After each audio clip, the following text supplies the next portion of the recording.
to our,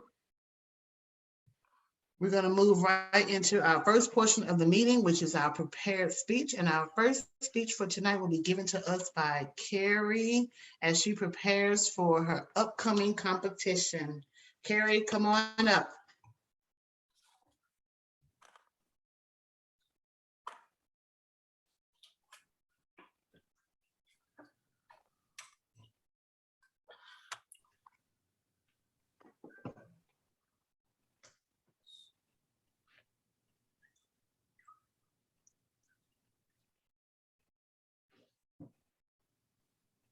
Nope, Carrie, you're on mute. Carrie, you're on mute.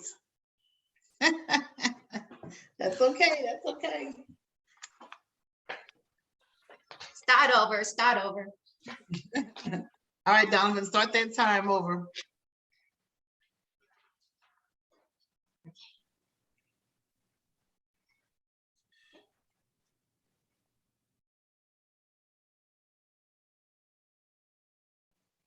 Relationship is beautiful. It brings us happiness. Relationship is hard. It gives us stress. Relationship with coworkers, bosses, friends, parents, children, and partners. Toastmasters and salient members. Have you divorced? Is the question I won't ask you here.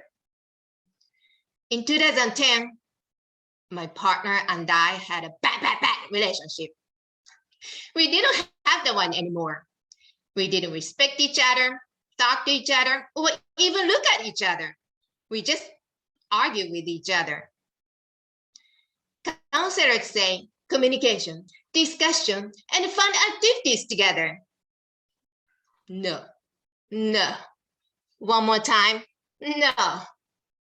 I didn't want to talk to him, look at him, or even breathe the same air as he did.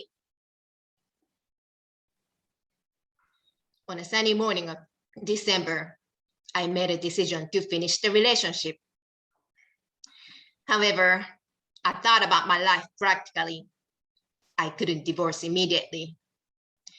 I needed to talk to a lawyer, find an apartment, and get a job. 1 month.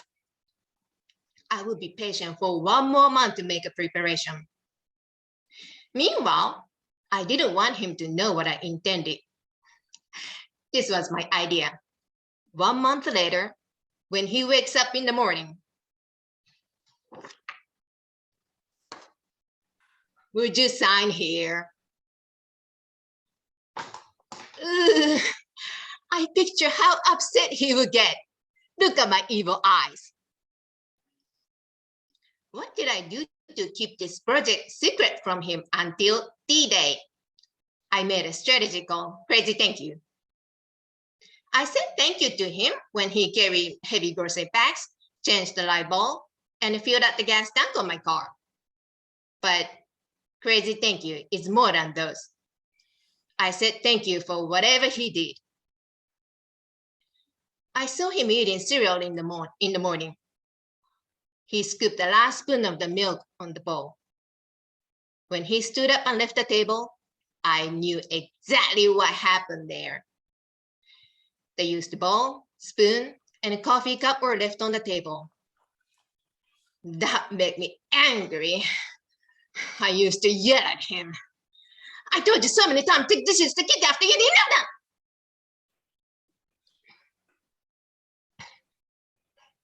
them. Instead, I said, thank you for eating breakfast. I'm glad you liked the cereal. I didn't mean at all. But to implement the D-Day project, I said anyway, with a fake smile and no eye contact with him. When I saw a pile of his plates and when I saw a pile of his plates and bowls on the coffee table, bookshelves, and work desks, instead of complaining, I said, thank you for finishing a meal. I like seeing clean plates without foods left. I didn't mean it, but my fake smile looked a little more natural. Crazy, thank you. I was literally crazy for saying thank you. Thank you for checking the mailbox. Thank you for taking off the shoes at the door. Thank you for closing the bathroom door. Thank you for washing your hands. Thank you for flushing the toilet. Crazy thank you is not only for whatever he did, but also whatever he was. Thank you for staying healthy and taking care of yourself. Thank you for being alive. Thank you for being there. Again, I didn't mean it. As I said thank you over and over, however, my vocal variation and smile were improved. 1 week, 2 weeks, and 3 weeks had passed. In the morning, he ate breakfast as usual. Unusually, he took the ball to the kitchen. What's wrong with you? Was the question I did not ask him. I said, thank you for taking the ball to the kitchen. My voice was shaking because I saw something too unexpected. 4 weeks had passed. When I took out the trash, he said, thank you for taking the trash. When I started the dishwasher, he said, thank you for starting the dishwasher. When I washed my car, he said, thank you for maintaining your car. When I brushed my teeth, he said, thank you for taking care of your teeth. I said, thank you. He said, thank you. I smiled. He smiled. 1 month had passed. When he woke up in the morning,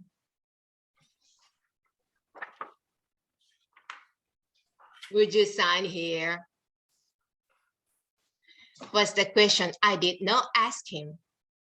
I said, thank you for getting up in the morning, with a true smile and eye contact with him. Thank you.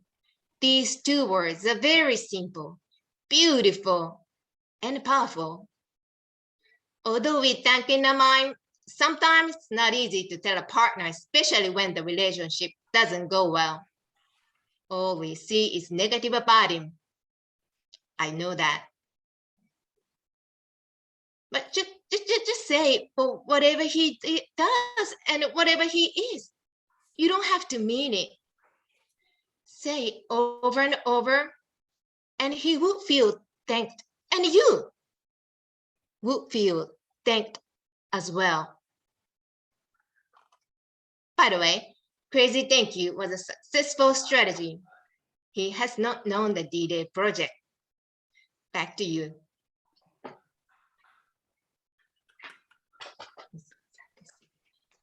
Beautiful, beautiful. Donovan, I don't think she'll made it to the red. You want to give her her timers report and let her know what her time was?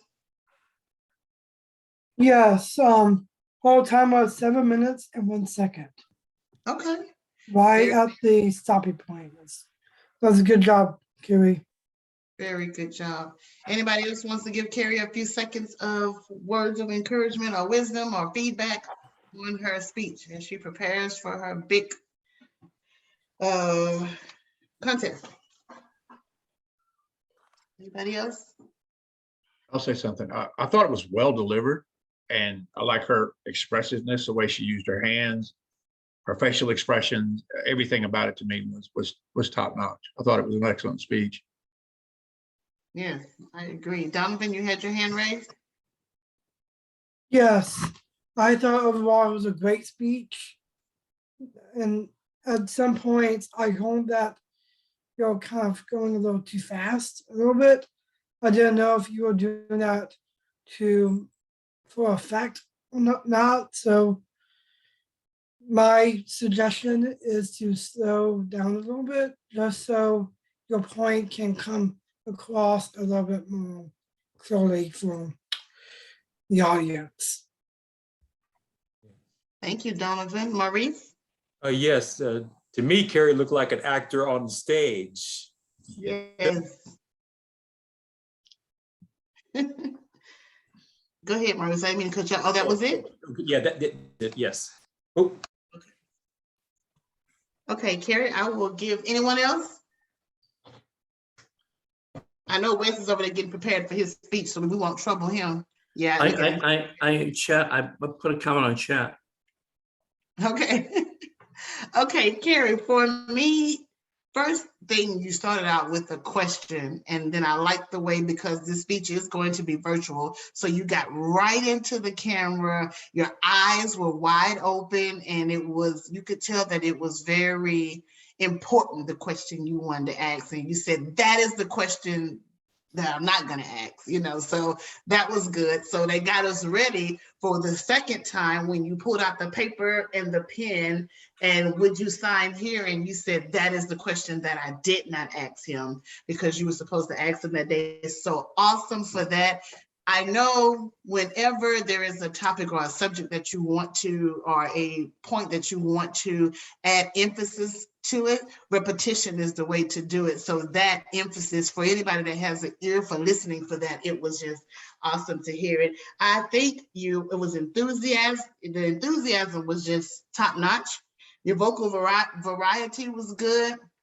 Your speech was meaningful. It was very powerful. And it did look like it was a screenplay. It looked like you were really, you really got into character. You got into role. And most importantly, I don't know about anybody else, but it's a tearjerker. This is my second time hearing it. And I had to just turn the screen off, because so many times we spend time arguing or fussing about things, and then you don't think about it until that person is either out of your life or gone from this earth altogether. And it's like, wow. The cereal in the bowl and the milk being on the counter, on the kitchen table, just really was not that important. And then sometimes if you start a habit, and then at the end, we noticed that not only were you saying thank you, but he was as well. So awesome speech. I will piggyback off of what Donovan said. I think you were hurried because that's what you were showing enthusiasm. So the times when your grammar was like flying away, I realized that you were doing that to just show emphasis of how you were fussing and just going on and on and on and on.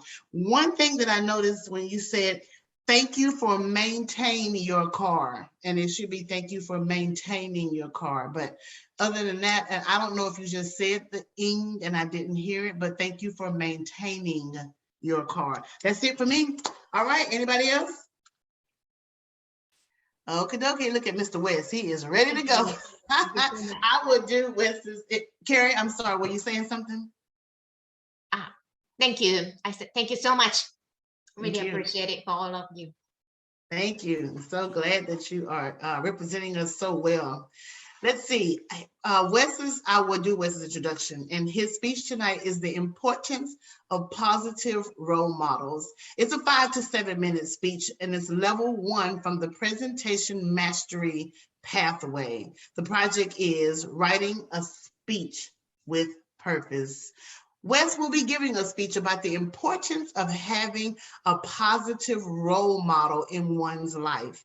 He will tell some stories about his dad and the effect those stories had on his life. Wes, this is your time. Thank you very much. Madam Toastmaster, fellow Toastmasters, honored guests. Role models are very important in one's life because they can help set the stage for a person in making the right decisions, right choices in one's life. I was very fortunate that I had a positive role model in my dad. I learned from his example. My dad's parents came from Finland. So he grew up in a Finnish farming community. He spoke, read, and wrote Finnish as well as English. And he was a very good student. He's a highly intelligent young man. He wanted, at 13 years old, he wanted a trip to meet the governor of the state of Michigan for placing first in a countywide scholastic exam. He taught me the importance of having a good education. Unfortunately, the Depression hit, and he was the second oldest. The father and his older brother had to go out of state to to earn work as a carpenter, and he, at a very young age, was left to run the farm. So he could not go to high school.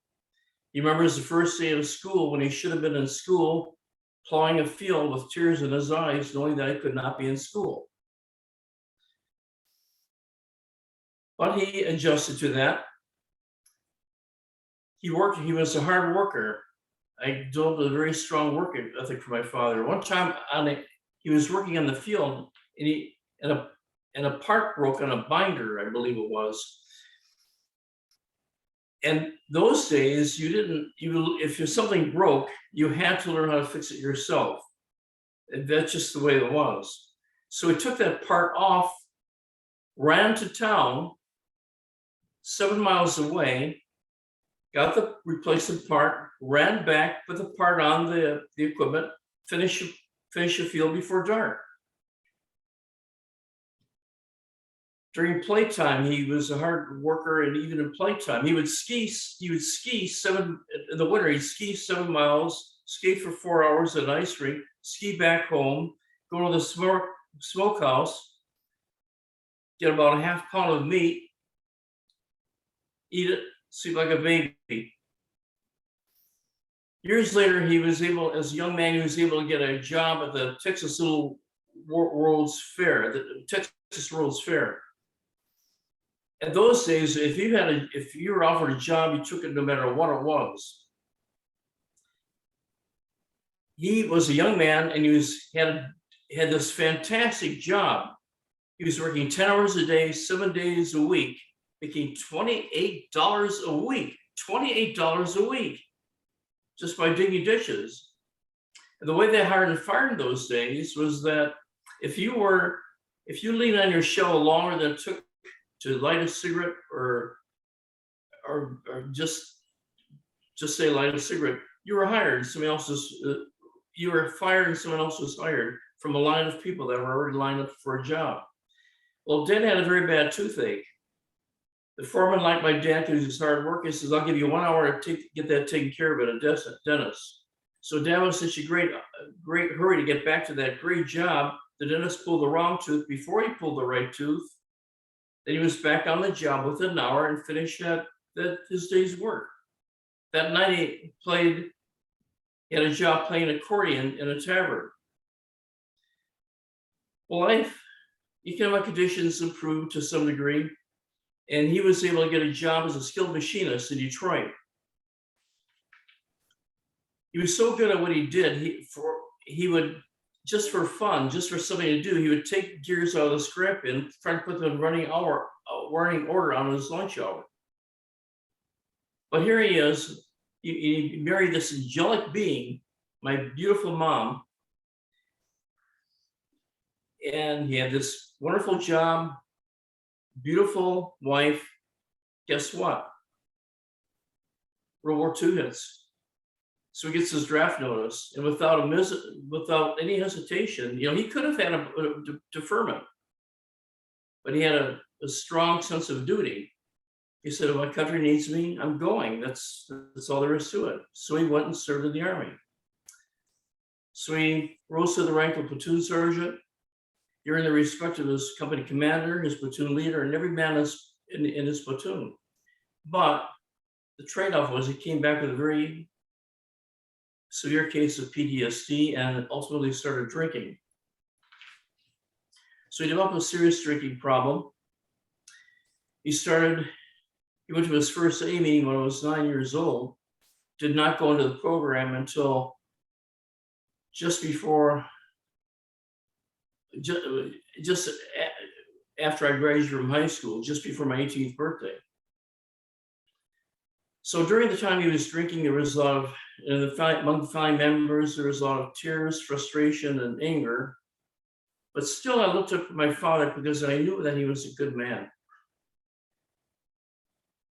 So finally, he quit drinking, and not only did he stop drinking, but he helped others to quit drinking as well. So the point I'm saying that even in our tough times, I always had looked up to my father as a role model, because he taught me some very wonderful things, some definite rules to live by in life. I wrote my father's memoirs, and the last thing I said in those memoirs was, "To my last day, I will thank God for allowing me the privilege of having the father and the mother that I had." For my dad was indeed a very important role model and a very salient expression of who I am becoming today, in a very large part. Madam Toastmaster. Thank you, thank you, Wes. That was a very touching speech.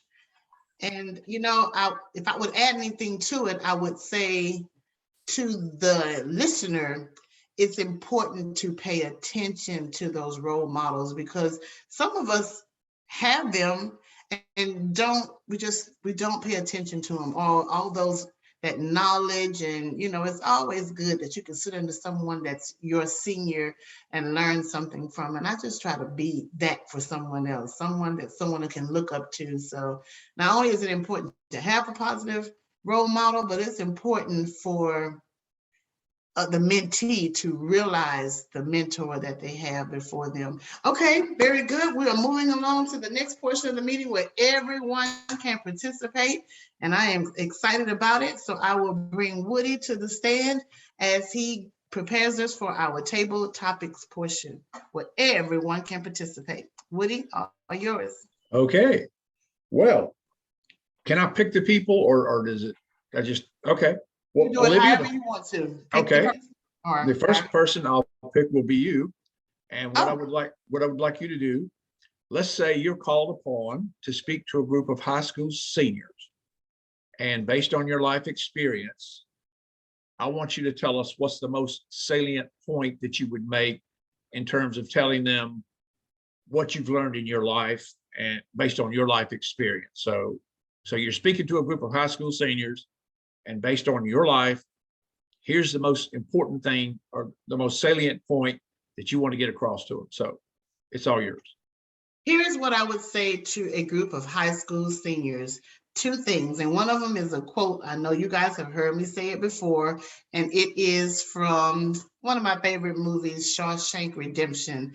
And the quote was when Woody had made it, no, not Woody. Oh my goodness, what's the character's name? He had made it out of prison and he was in the hotel and he said, "You can get busy living or get busy dying." And those are two things that we don't want to think about, especially as a high schooler. You always think that you're somewhat immortal, so you don't see yourself as preparing to leave this earth. But a lot of times we take living for granted.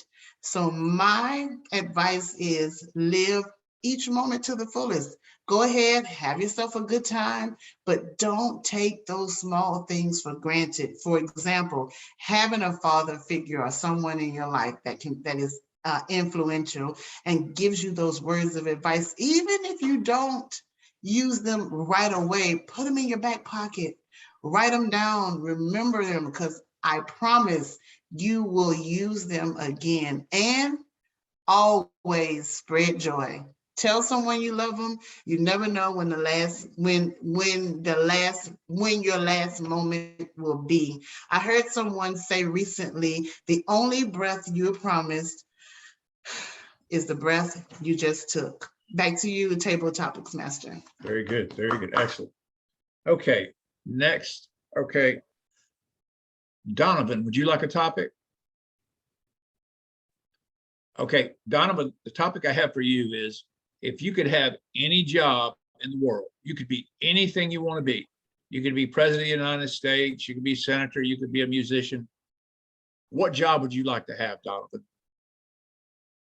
Thank you, Mr. Table Topics Master and honored guests. My question has been, what is my dream job that I want? Well, that's sort of a tough question because that's kind of, I really don't think about it all the time. But if I had to choose, I probably would say an advocate or be someone who makes an impact on another person's life by sharing my experiences and also by being there as support for them as well. Because there are so many people that need the support they need because there's so many things that's going on, like people who are sick, who needs a hand, someone want who thinking of committing suicide. I'll be there for them because that's something I want to do. I want to be able to have an impact on others, but also be able to give them a reason to live so they don't have to think of committing suicide or anything like that. Thank you. Thank you, Thank you. Mr. Topics. Thank you. That's very, very good. Very good. I appreciate that. Okay, Maurice, you want a topic? Are you ready? You're on mute, but okay. All right. All right. There you are. Maurice, I don't know if you watched the Academy Awards or not, but you know of the incident that happened at the Academy Awards where a person in the audience slapped the presenter, and it's been all over the news. And it's I don't know. I was actually watching the show, and when it happened, I thought it was I didn't believe it was really happening. If you're in charge of the Academy Awards or in charge of the whole thing, would you invoke a penalty on Will Smith for what he did, or would you just kind of let it slide? So that's your topic. Uh-oh, that's a tough one. Hello, That is. Toastmasters. That is a tough one. Yes, the question posed to me is during that past Academy Award where they had the slap incident, pose a penalty on Will Smith. Me not being a Hollywood person, I would say yes. And I think the Hollywood people they apparently said no because he did. But in the world of Hollywood, I guess the rules are different. I mean, unless now if Will Smith punched Chris Rock instead of slapping him,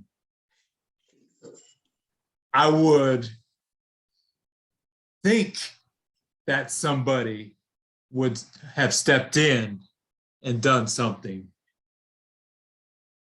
My opinion is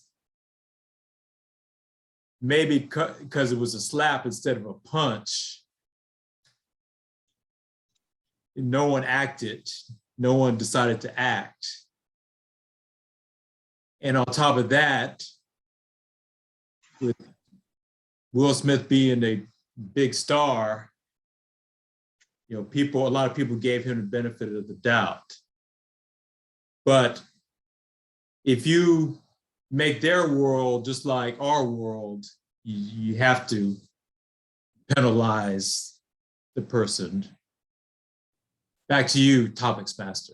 Thank you very much. Good reply. Okay. David, would you like a topic? Okay, let's see. Okay, there's something else in the news right now. The situation in Ukraine, it's all over the news. It's a terrible situation. It's really sad.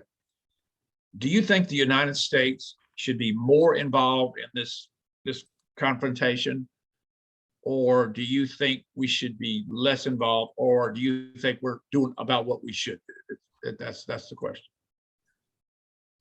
Thank you for that question, Woody. That's the question on everybody's mind in the world today.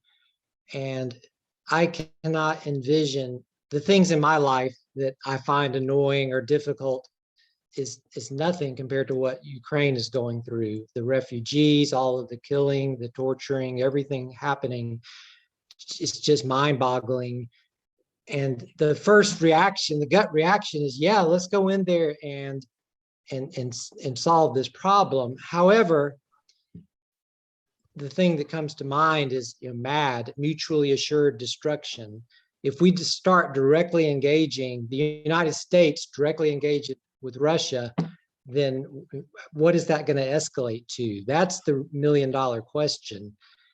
And there's no easy answer. I mean, my heart really goes out to the people of Ukraine. It's a terrible thing, and I don't understand it. I really don't understand war. I don't understand what this is accomplishing. But I don't see it. I don't see a solution. I think if there was really a good way out of this, it would have I mean, other than Russia just to say we're sorry and back out, but that doesn't seem to be going to happen. So I think right now we're doing everything we can without risking World War III, in which case, this will be just a drop in the bucket to the suffering that would happen if nuclear bombs start going off. And that is, a very real threat if we get involved. It's just really a really difficult thing. But that's, I'm no expert on this. I just watch the news and think about it. And I wish there were a good answer. Maybe someone will come up with one, but that's all my thoughts on it. So thank you for a great question, Woody. Good answer. Good answer. Okay, let's see. Lauren, would you like a topic? We're getting low on time. We have about 10. We have less than. Okay, all right. Okay, well then we'll go ahead and we'll cut it off. But hey, guys, y'all did great responses. I think every one of you. I said again, sorry. I think every one of you did a great job. Thank you all so much, and that concludes our table topics for the evening. Thank you so much. All right. Thank you, Mr. Woody. And you had some awesome questions. Those were kind of touchy too. I thought Maurice was going to decline to answer at first. Yeah, but Will Smith definitely should be done away with. And David, I really truly admired your answer because you just don't know. I feel like this is the kickoff for World War III. I mean, I don't want to speak anything negative into the atmosphere, but I don't know. It's just, I don't know where is it going to stop. So what are we going to do? And then Donovan, definitely liked your response about being an advocate. That is so amazing. And that's sort of what I want to do. Had been given the opportunity to answer that question, it would have been very similar to what your response was. So thank you for that. We're moving into our evaluation portion of the meeting, and I would like to call on our general evaluator, and that is David. And from there, David, you can call on your team for their reports. Thank you. Thank you, Olivia. And good evening again, everyone. I am tonight's general evaluator. And as such, I'll be calling on each person to give their report. But to kick it off, Carrie gave the first speech, and we've already done an informal evaluation for her. And so we can move straight to our second speech, where Wes gave a great speech, and I'm sure Maurice is ready to give a wonderful evaluation. So I will turn it over to Maurice. All right, thank you, General Evaluator. I'm doing the evaluation on Wes's speech entitled "The Importance of Positive Role Models."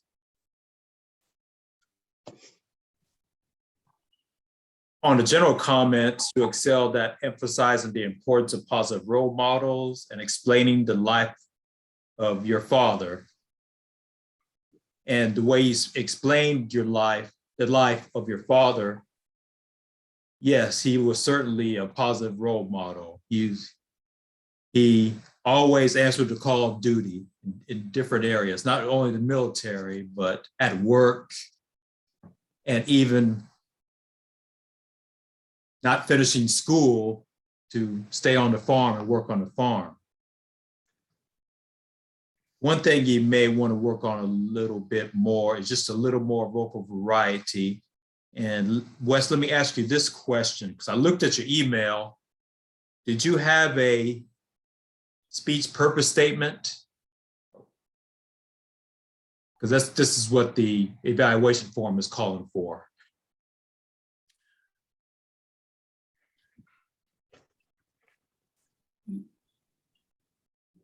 No, it was just to deliver with purpose, deliver the Okay, speech with okay, because purpose. I mean, this, I mean, it's the first time I've seen it on the evaluation. I don't know if you can see this.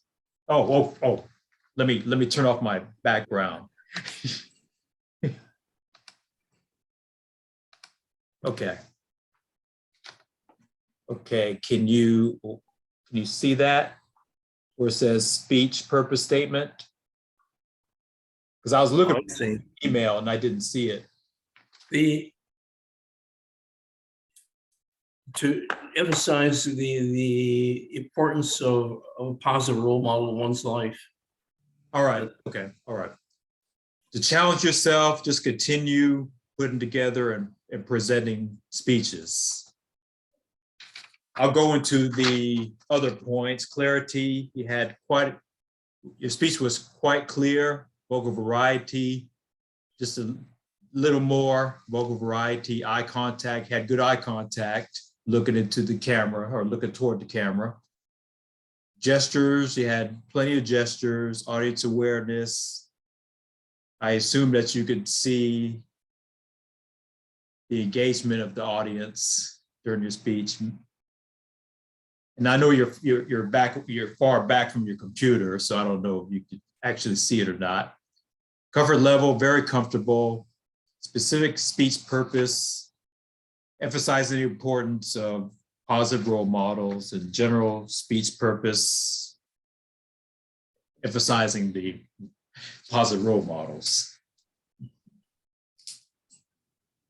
So you made many salient points during your speech about emphasizing the importance of positive role models. And that is my evaluation of Wes's speech. Back to you, General Evaluator. Thank you, Maurice. That was a very salient review. And thank you for reminding me to say salient. And also, that was a great speech, Wes. I think I really felt a lot of emotion and a heartfelt speech. That was great. Moving on, I think we should go to our timers report. If Donovan is ready with that, we'll have our timers report. So to you, Donovan. Thank you. First of all, I want to say that all these speeches were very salient. So, further ado, I would like to go ahead and tell the times. First, I will do the speech times. First, Carrie was 7 minutes and 1 second. And Russ's speech was 6 minutes and 45 seconds. Now for the table topic portion, my time was 1 minute and 36 seconds. Olivia's was 1 minute and 29 seconds. David's was 1 minute and 56 seconds. Maurice's table topic was 1 minute and 41 seconds. And for the evaluation portion, Maurice's time was 3 minutes and 22 seconds. That is my timers report of the evening. Thank you. Thank you, Donovan. And moving on, we will have our all counter and also our our all counter and also our grammarian is Olivia. So if Olivia could give us our all counters report and the grammarian report, including the word of the day, please. Thank you, ma'am. Absolutely. I had the pleasure of listening hard too for any misuse of the English language as well as filler words. And I am just so happy to report that I did not hear any. Carrie, you had no misuse of the English language, except for we had that maintaining, and I may have just missed the ing on the end of that word. No ums as usual. Wes, you had no ums and no filler words. I didn't hear any for me, but if someone did, please let me know. We can count them. And no misuse of the English language. Donovan, your table topic speech, you had no ums or misuse of the English language. Same for you, Maurice. David, you said but twice. And I don't think it was used as a filler word. I think you were just about to start to maybe like just do a little stutter as you were getting your thoughts together. But again, I didn't count that against you. And Maurice, for your evaluation of Wes's speech, again, no filler words or misuse of the English language. Also, for the word of the day, great job, everyone. The word of the day was used 2, 4, 6 times. Carrie once, Olivia once, Woody twice, Maurice once, and David once. Did I miss anyone? Donovan and Wes. My goodness. I missed everybody. Okay. Donovan and Wes. Okay, very good. I don't know when the last time we've had just about everybody use it. So very good on that. And that is my report for this evening. Back to you, David. Thank you, Olivia. And I think that concludes our individual reports for different segments of the meeting. I'll give a general evaluation. I thought the meeting went great overall. It's important to me to see everyone participating, and all of the members were actively either had a role or involved in the table topics. We were all very much involved. And also I can feel the encouragement we all give each other. It's really a wonderful thing. It's a lot of fun. So and I think that's important. I've been to events before where everything's rigid and we have to do it this way, and it doesn't work for me. So I think a little bit of flexibility like we have here is great. We all do make a great effort. And so I think the meeting went well. And I will stop talking now and turn the meeting back over to Madam Toastmaster. Thank you. Thank you. Okay, guys, I think our meeting was great. The time is 7:44, so we have 1 minute left. And Ms. Lauren, we wanted to give you an opportunity to say a few words if you like, no pressure whatsoever. We want to take the time, if nothing else, to welcome you again and hope that you enjoyed the meeting. If you have any questions, you want to take it offline, you have my email address. It's Olivia O. Haston 2012. We spoke an email already, so you can send me an email if you like, or reach out to Maurice. If you like it, whatever you choose to do, we'll be glad to hear from you at your convenience. Wes, I think I saw your hand in the air. You can take us on out. You on mute? Oh, there you go. I simply want to add to Lauren that we are a fun club. We are a purposeful club in that we support each other in communication leadership development efforts, but we do so in an atmosphere of enjoyment. So we would welcome you as a member, but in any case, please come back and visit us. We enjoy having you. Right. And if you have any, also, Lauren, if you have any, maybe for your job or a speech that you have to do and you just want to bounce it off of us, maybe you have something that you need, a presentation you have to make, or just what have you, a PowerPoint, whatever it is, and you would like to bounce it off of us, we'll be more than happy to be your audience and give you some constructive yet positive feedback if we can. So does anyone else have anything as we close out? Don't forget, we can take the topic off the line about doing the Monday nights. I see your hand, Carrie, the Monday nights at the Mobile Library West, which is on Green.